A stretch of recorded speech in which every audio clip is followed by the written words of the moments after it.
It's a quick instructional video on how to service the float switch on a Grundfoss SOLOLIFT2 C-3.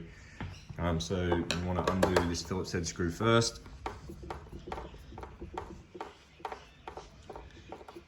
It's quite a tight screw, but just unscrew that.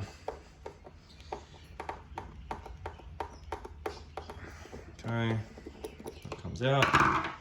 And then this cover lifts straight off, set it aside. This is the float switch here. So it's got two settings, it's got high and low. You shouldn't need to change that. So then you grab this upper part of the float switch here and you twist it clockwise. It's a bit tight, but you twist it clockwise. It says in the book about 10 degrees, but about that much, until this tab disengages with that tab. Then you can lift it straight out. Just give it a bit of a wiggle if you need to.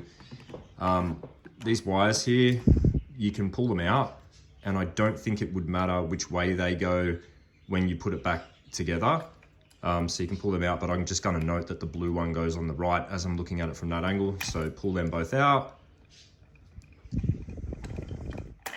Okay, then you've got the float assembly in your hands. You can take it and clean it. So I'd probably only want to clean this area here. This is the float itself, so you can press it.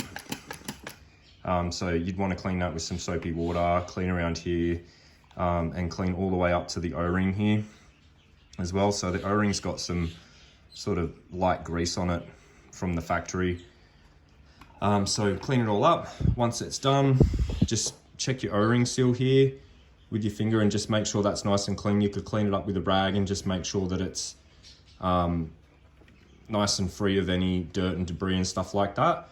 Then basically sort of half put it in, then you got the chance to quickly be able to put your wires back on. So I push them in, make sure they're solid. Then you know, you can remember that those wires were around about here when we pulled it out, so start with them there. And so you want to get it in place and push it down. See, I pushed it down myself just there, just with a little bit of force, just to get it nice and evenly pushed down, so that I know that when I twist it anti-clockwise now, these tabs are going to engage properly.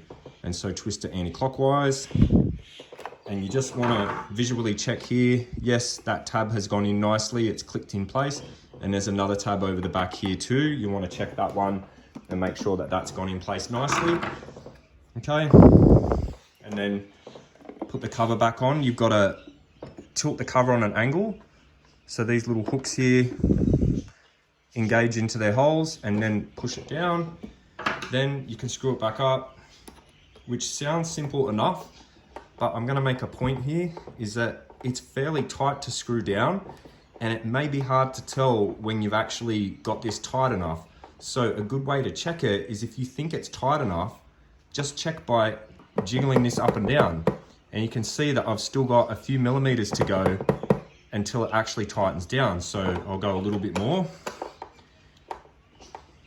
Check it again. Yep, I'm about halfway closing up that gap now. Go a little bit more. Check it again. Still got a tiny bit of jiggle in it, so I'll go another little bit of a turn, and I can feel that screw tighten up now. So I'm just pointing that out so that you don't screw it too tight and not know when to stop, and then end up stripping the thread in there, and then the cover will always be sort of loose. So that's how you service it.